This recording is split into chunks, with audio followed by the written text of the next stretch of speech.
camarada, no tema da aula de hoje, clima tropical de Monções. Você que é estudioso, você que está se preparando para os vestibulares, para o Enem, com certeza já topou com uma questão que envolve o clima tropical de Monções, que é um assunto bastante abordado, bastante recorrente nos vestibulares do Brasil todo. E é sobre isso que eu quero falar aqui hoje com você, te ajudar a entender qual a dinâmica deste clima. Então vamos lá, você está preparado? Regala os olhos e ouvidos porque eu vou te dizer. Galera, quando se fala em clima de monções, lembre-se que o clima de monções, primeiramente, é um clima tropical. Se é um clima tropical, quer dizer que ele possui quantas estações bem definidas? Duas. Existe a estação do verão, que é a chuvosa, e existe a estação do inverno, que é a seca. Ele tem uma dinâmica semelhante à dinâmica do nosso clima tropical do Brasil Central, com uma grande diferença. Qual é a diferença? O clima tropical de Monções ele é muito falado porque ele simplesmente é também o clima mais chuvoso do mundo. Em nenhuma região chove tanto como naquela onde está atuando o clima tropical de Monções. E que região do mundo é esta?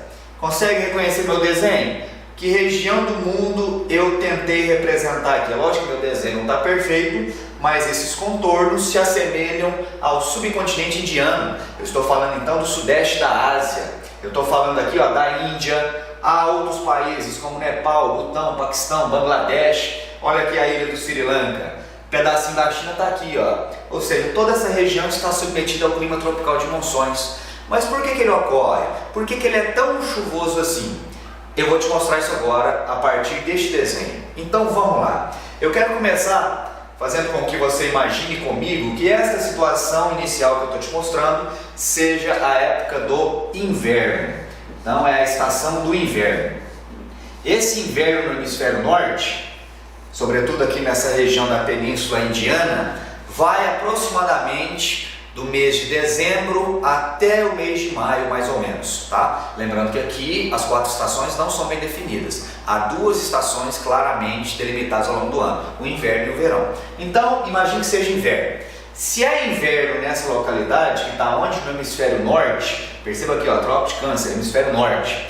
Quer dizer que no hemisfério sul é verão. Então, eu quero que você olhe para essas 2 linhas imaginárias, esses 2 paralelos. Trópico de Câncer, linha do Equador. Se é inverno no hemisfério norte, qual das 2 linhas imaginárias registra nessa época do ano menores médias térmicas? Se é inverno norte, portanto, Câncer está com uma temperatura menor do que a temperatura registrada na linha do Equador. Então vou utilizar esse símbolozinho aqui, setinha para cima, com um Tzinho de temperatura, indicando que aqui está mais quente do que aqui. Tranquilo? Quando há diferença térmica na superfície, no ar atmosférico, galera, sempre essa diferença térmica vai provocar também uma diferença de pressão atmosférica. Como assim? Onde a temperatura está baixa, a pressão está o quê? Atmosférica. A pressão está elevada. Lembre-se que temperatura e pressão atmosférica são inversamente proporcionais. Aí você fala, bagunçou tudo. O professor de física falou que era diretamente proporcional. Calma aí. Eu estou falando de pressão atmosférica. Se você considerar um gás, uma molécula ou moléculas de gás dentro de um recipiente fechado, é lógico que quanto mais quente essas moléculas estiverem, maior será o grau de agitação delas, maior será a pressão interna. Ou seja, aí a temperatura e pressão são diretamente proporcionais. Aqui eu estou falando de atmosfera. Quanto mais frio, quer dizer que o ar fica denso, pesado. O ar denso, pesado, ele desce. Se ele desce, ele exerce um peso, uma força, uma pressão maior na superfície terrestre. Por isso que a pressão é maior quando a temperatura diminui. O inverso vai acontecer aqui, Se a temperatura subiu, se ela aumentou, se ela está maior, quer dizer que o ar está mais leve, menos denso. O ar quente tende a subir, ele vai subir. Se o ar quente sobe, a pressão atmosférica, nesse caso aqui, ficará menor. Tranquilo, minha gente? Belezinha? Baixa pressão atmosférica, alta pressão atmosférica. Quando há diferença de pressão atmosférica na atmosfera, isso aqui vai provocar o deslocamento do ar, vai provocar vento. Vento parte de onde? Sempre ventos partem de alta para baixa pressão. Alta pressão são zonas anticiclonais. baixa pressão, zonas ciclonais. Ou seja, na época do inverno, os ventos soprarão do continente para o oceano. Se sopram do continente para o oceano, quer dizer que na época do inverno, nada de chuva nessa região da Ásia. Os ventos estão soprando do continente para o oceano, consequentemente estão levando toda a umidade embora. É por isso que não vai chover, o inverno é seco. E na época do verão, aí vai inverter tudo isso aqui. Para te explicar o verão, eu vou apagar isso e nós continuaremos a análise. Então, vem comigo, vamos lá. Pessoal, continuando então, dá uma olhada aqui no desenho novamente. Perceba que eu apaguei aquela situação do inverno que eu tinha te mostrado e agora nós vamos considerar que estamos em qual estação? Você vai imaginar que este momento refere-se à estação do verão no hemisfério norte. Falamos do inverno, agora falaremos do verão. Se é verão no hemisfério norte, como estão as temperaturas no Trópico de Câncer? Super elevadas, estão quentes. Temperatura elevada no Trópico de Câncer, temperatura menor na linha do Equador.